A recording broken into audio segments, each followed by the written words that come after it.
The Wind in the Willows. Written by Kenneth Grahame. Narrated by Richard Stibbard. Chapter 4. Mr. Badger.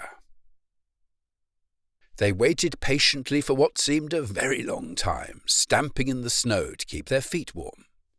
At last they heard the sound of slow, shuffling footsteps approaching the door from the inside. It seemed, as the mole remarked to the rat, like someone walking in carpet slippers that were too large for him and down at heel, which was intelligent of Mole, because that was exactly what it was.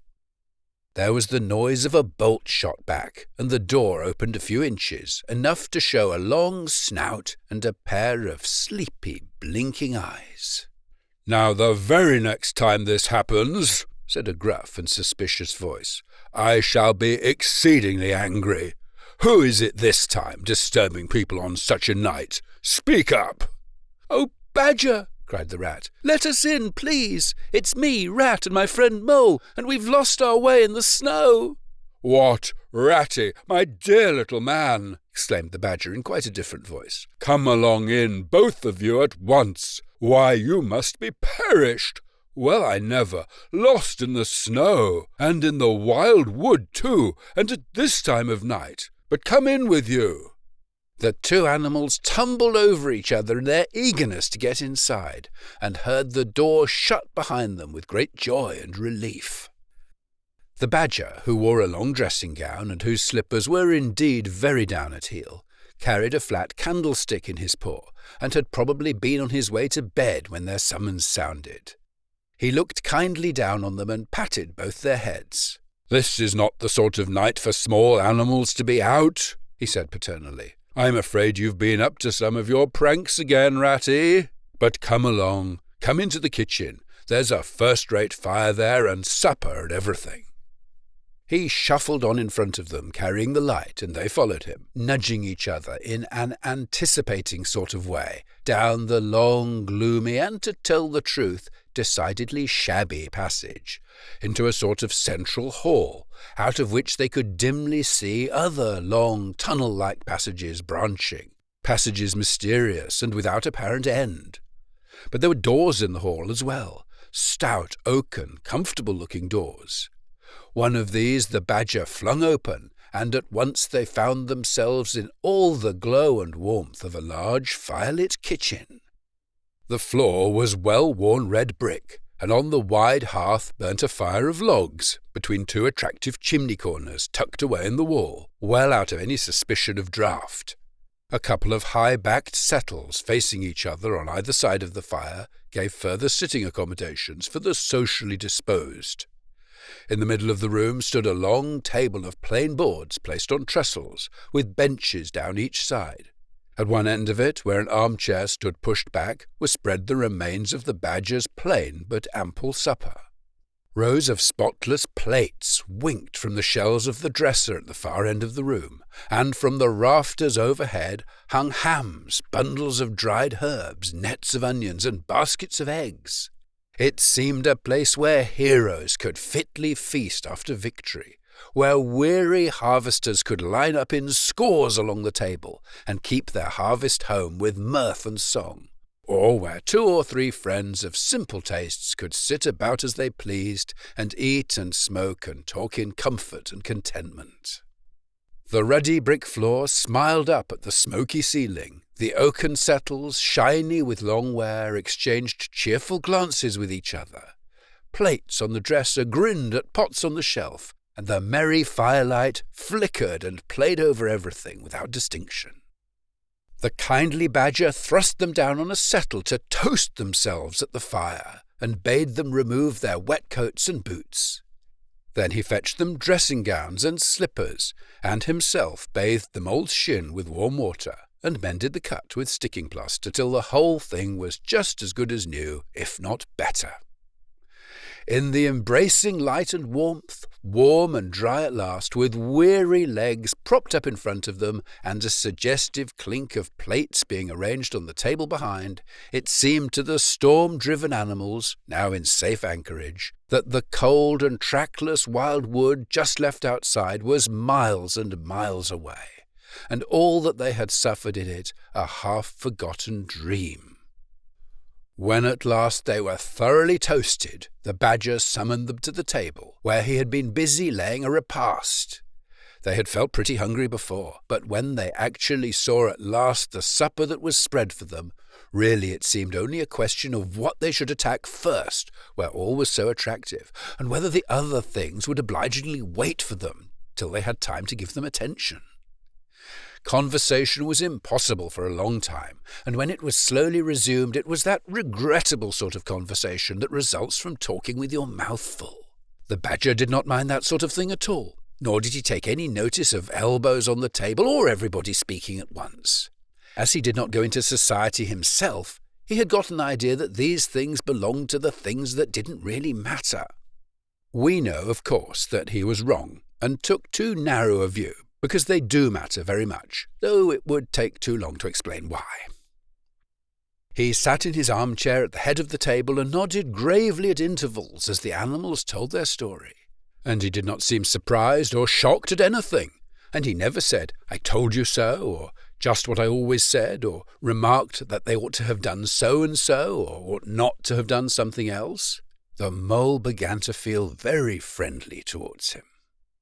When supper was really finished at last, and each animal felt that his skin was now as tight as was decently safe, and that by this time he didn't care a hang for anybody or anything, they gathered round the glowing embers of the great wood fire and thought how jolly it was to be sitting up so late, and so independent and so full. And after they had chatted for a time about things in general, the Badger said heartily, "Now then, tell us the news from your part of the world. How's old Toad going on?" "Oh, from bad to worse," said the Rat gravely, while the Mole, cocked up on a settle and basking in the firelight, his heels higher than his head, tried to look properly mournful. "Another smash-up only last week, and a bad one. You see, he will insist on driving himself, and he's hopelessly incapable. If he'd only employ a decent, steady, well-trained animal, pay him good wages, and leave everything to him, he'd get on all right. But no, he's convinced he's a heaven-born driver, and nobody can teach him anything, and all the rest follows." "How many has he had?" inquired the Badger gloomily. "Smashes or machines?" asked the Rat. "Oh, well, after all, it's the same thing with Toad. This is the 7th. As for the others, you know that coach house of his? Well, it's piled up, literally piled up to the roof, with fragments of motor cars, none of them bigger than your hat. That accounts for the other 6, so far as they can be accounted for." "He's been in hospital 3 times, put in the Mole, "and as for the fines he's had to pay, it's simply awful to think of." "Yes, and that's part of the trouble," continued the Rat. "Toad's rich, we all know, but he's not a millionaire. And he's a hopelessly bad driver and quite regardless of law and order. Killed or ruined, it's got to be one of the two things, sooner or later. Badger, we're his friends. Oughtn't we to do something?" The Badger went through a bit of hard thinking. "Now look here," he said at last, rather severely. "Of course you know I can't do anything now." His two friends assented, quite understanding his point. No animal, according to the rules of animal etiquette, is ever expected to do anything strenuous or heroic or even moderately active during the off-season of winter. All are sleepy, some actually asleep. All are weather-bound, more or less, and all are resting from arduous days and nights during which every muscle in them has been severely tested and every energy kept at full stretch. "Very well, then," continued the Badger, "but when once the year has really turned and the nights are shorter and halfway through them one rouses and feels fidgety and wanting to be up and doing by sunrise, if not before. You know." Both animals nodded gravely. They knew. "Well then," went on the Badger, "we, that is you and me and our friend the Mole here, we'll take Toad seriously in hand. We'll stand no nonsense whatever. We'll bring him back to reason, by force if need be. We'll make him be a sensible Toad. You're asleep, Rat." "Not me," said the Rat, waking up with a jerk. "He's been asleep 2 or 3 times since supper," said the Mole, laughing. He himself was feeling quite wakeful and even lively, though he didn't know why. The reason was, of course, that he, being naturally an underground animal by birth and breeding, The situation of Badger's house exactly suited him and made him feel at home, while the rat, who slept every night in a bedroom the windows of which opened onto a breezy river, naturally felt the atmosphere still and oppressive. "Well, it's time we were all in bed," said the Badger, getting up and fetching flat candlesticks. "Come along, you two, and I'll show you your quarters. And take your time tomorrow morning. Breakfast at any hour you please." He conducted the two animals to a long room that seemed half bedchamber and half loft. The Badger's winter stores, which indeed were visible everywhere, took up half the room. Piles of apples, turnips and potatoes, baskets full of nuts and jars of honey. But the two little white beds on the remainder of the floor looked soft and inviting, and the linen on them, though coarse, was clean and smelt beautifully of lavender. And the mole and the water rat, shaking off their garments in some 30 seconds, tumbled in between the sheets in great joy and contentment. In accordance with the kindly Badger's injunctions, the two tired animals came down to breakfast very late next morning, and found a bright fire burning in the kitchen, and two young hedgehogs sitting on a bench at the table, eating oatmeal porridge out of wooden bowls. The hedgehogs dropped their spoons, rose to their feet, and ducked their heads respectfully as the two entered. "There, sit down, said the rat pleasantly, "and go on with your porridge. Where have you youngsters come from? Lost your way in the snow, I suppose?" "Yes, please, sir," said the elder of the two hedgehogs respectfully. "Me and little Billy here, we was trying to find our way to school. Mother would have us go, was the weather ever so. And of course we lost ourselves, sir. And Billy, he got frightened and took and cried, being young and faint-hearted. And at last we happened up against Mr. Badger's back door, and made so bold as to knock, sir. For Mr. Badger, he's a kind-hearted gentleman, as everyone knows." "I understand," said the rat, cutting himself some rashers from a side of bacon, while the mole dropped some eggs into a saucepan. "And what's the weather like outside? You needn't sir me quite so much," he added. "Oh, terrible bad, sir, terrible deep the snow is," said the hedgehog. "No getting out for the likes of you gentlemen today." "Where's Mr. Badger?" inquired the mole as he warmed the coffee-pot before the fire. "The master's gone into his study, sir," replied the hedgehog, "and he said as how he was going to be particular busy this morning, and on no account was he to be disturbed." This explanation, of course, was thoroughly understood by everyone present. The fact is, as already set forth, when you live a life of intense activity for 6 months in the year, and of comparative or actual somnolence for the other 6, during the latter period you cannot be continually pleading sleepiness when there are people about or things to be done. The excuse gets monotonous. The animals well knew that Badger, having eaten a hearty breakfast, had retired to his study and settled himself in an armchair, with his legs up on another and a red cotton handkerchief over his face, and was being busy in the usual way at this time of the year. The front door bell clanged loudly, and the rat, who was very greasy with buttered toast, sent Billy, the smaller hedgehog, to see who it might be. There was a sound of much stamping in the hall, and presently Billy returned in front of the otter, who threw himself on the rat with an embrace and a shout of affectionate greeting. "Get off!" spluttered the rat with his mouth full. "Thought I should find you here all right," said the otter cheerfully. "They were all in a great state of alarm along river bank when I arrived this morning. Rat never been home all night, nor mole neither. Something dreadful must have happened, they said, and the snow had covered up all your tracks, of course. But I knew that when people were in any fix, they mostly went to Badger, or else Badger got to know of it somehow. So I came straight off here through the wild wood and the snow. My, it was fine coming through the snow as the red sun was rising and showing against the black tree trunks.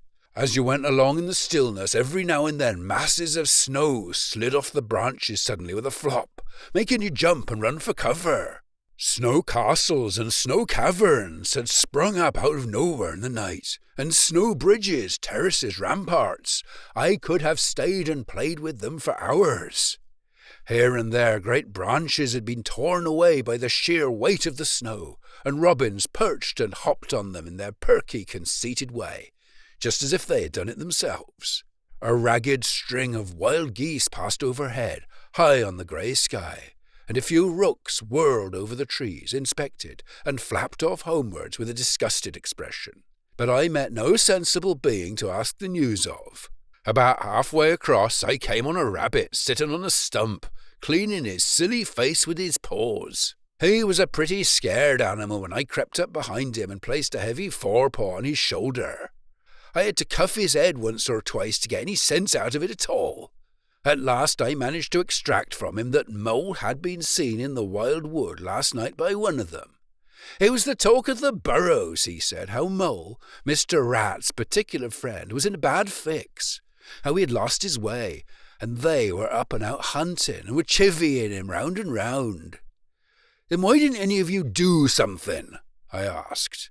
"You mayn't be blessed with brains, but there are hundreds and hundreds of you, big stout fellers, as fat as butter, and your burrows running in all directions, and you could have taken him in and made him safe and comfortable, or tried to at all events." "What, us?" he merely said. "Do something? Us rabbits?" So I cuffed him again and left him. There was nothing else to be done. At any rate, I had learnt something, and if I'd had the luck to meet any of them, I'd have learnt something more, or they would. "Weren't you at all nervous?" asked the Mole, some of yesterday's terror coming back to him at the mention of the wild wood. "Nervous?" The Otter showed a gleaming set of strong white teeth as he laughed. "I'd give 'em nerves if any of them tried anything on with me. Here, Mole, fry me some slices of ham like the good little chap you are. I'm frightfully hungry, and I got any amount to say to Ratty here. Haven't seen him for an age."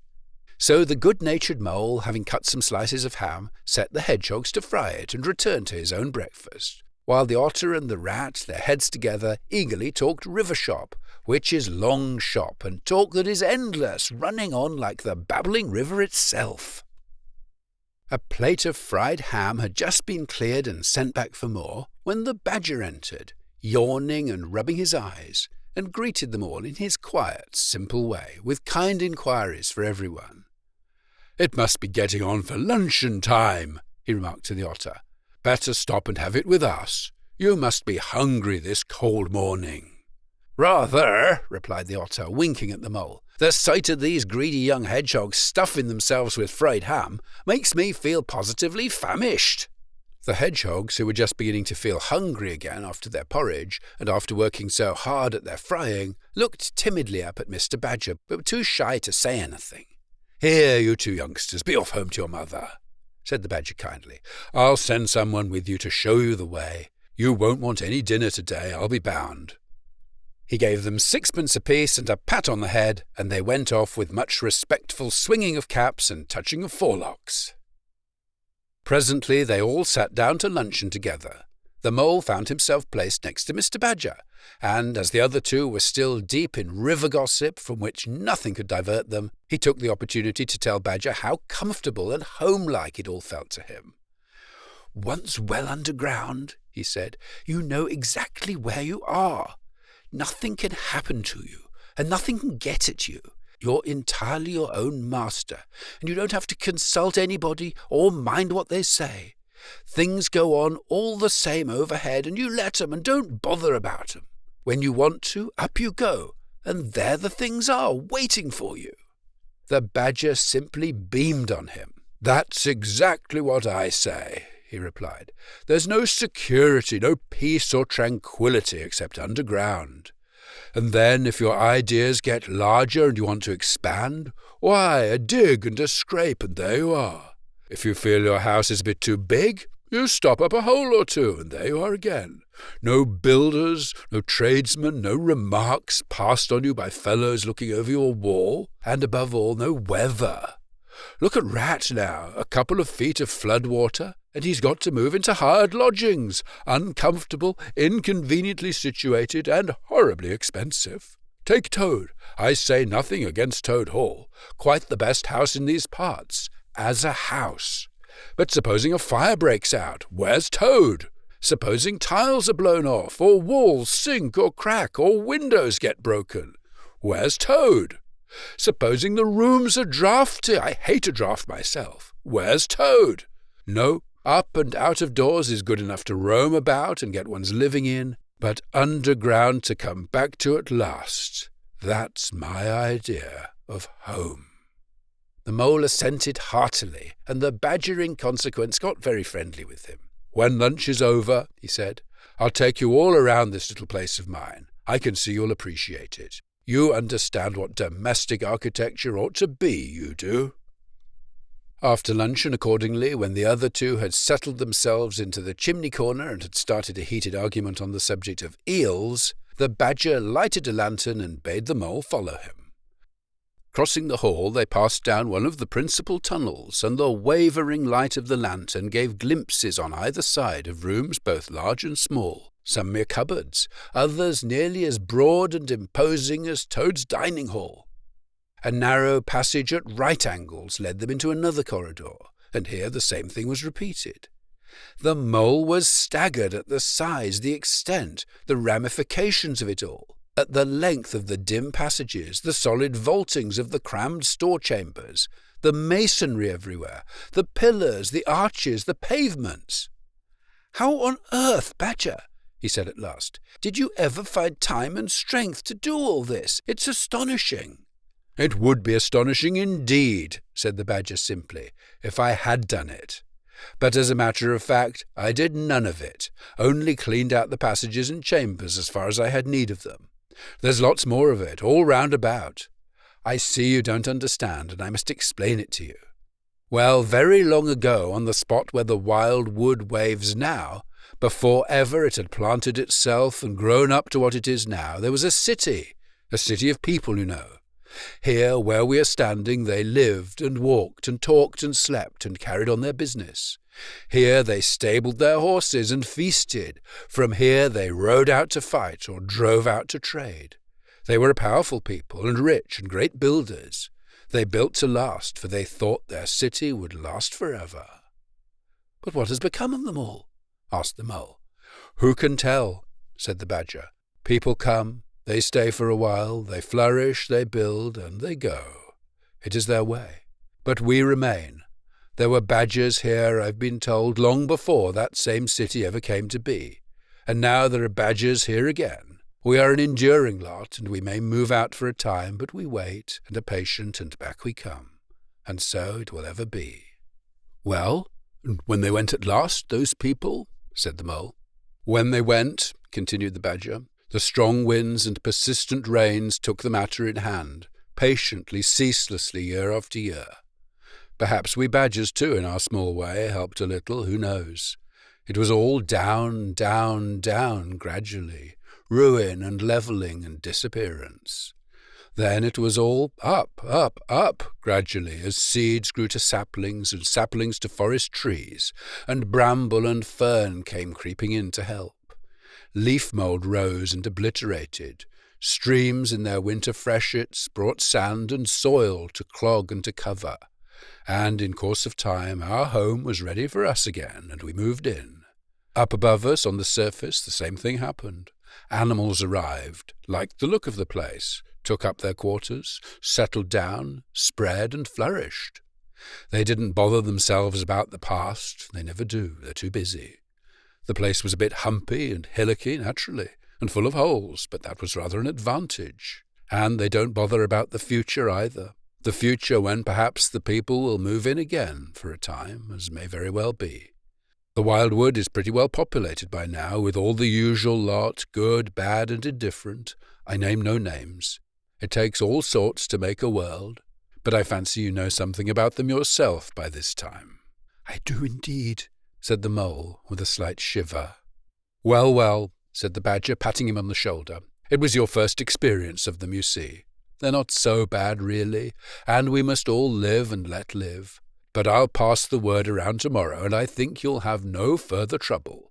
Any friend of mine walks where he likes in this country, or I'll know the reason why." When they got back to the kitchen again, they found the Rat walking up and down, very restless. The underground atmosphere was oppressing him and getting on his nerves, and he seemed really to be afraid that the river would run away if he wasn't there to look after it. So he had his overcoat on and his pistols thrust into his belt again. "Come along, Mole," he said anxiously as soon as he caught sight of them. "We must get off while it's daylight. Don't want to spend another night in the wild wood again." "It'll be all right, my fine feller," said the Otter. "I'm coming along with you, and I know every path blindfold, and if there's a head that needs to be punched, you can confidently rely upon me to punch it." "You really needn't fret, Ratty," added the Badger placidly. "My passages run further than you think, and I've bolt holes to the edge of the wood in several directions, though I don't care for everybody to know about them. When you really have to go, you shall leave by one of my shortcuts. Meantime, make yourself easy and sit down again." The Rat was nevertheless still anxious to be off and attend to his river, so the Badger, taking up his lantern again, led the way along a damp and airless tunnel that wound and dipped, part vaulted, part hewn through solid rock, for a weary distance that seemed to be miles. At last daylight began to show itself confusedly through tangled growth overhanging the mouth of the passage, and the Badger, bidding them a hasty good-bye, pushed them hurriedly through the opening, made everything look as natural as possible again with creepers, brushwood, and dead leaves, and retreated. They found themselves standing on the very edge of the wild wood. Rocks and brambles and tree roots behind them confusedly heaped and tangled. In front a great space of quiet fields, hemmed by lines of hedges black on the snow, and far ahead a glint of the familiar old river, while the wintry sun hung red and low on the horizon. The Otter, as knowing all the paths, took charge of the party, and they trailed out on a beeline for a distant stile. Pausing there a moment and looking back, they saw the whole mass of the wild wood, dense, menacing, compact, grimly set in vast white surroundings. Simultaneously they turned and made swiftly for home, for firelight and the familiar things it played on, for the voice sounding cheerily outside their window of the river that they knew and trusted in all its moods, that never made them afraid with any amazement. As he hurried along, eagerly anticipating the moment when he would be at home again among the things he knew and liked, the Mole saw clearly that he was an animal of tilled field and hedgerow, linked to the ploughed furrow, the frequented pasture, the lane of evening lingerings, the cultivated garden plot. For others, the asperities, the stubborn endurance, or the clash of actual conflict that went with nature in the rough.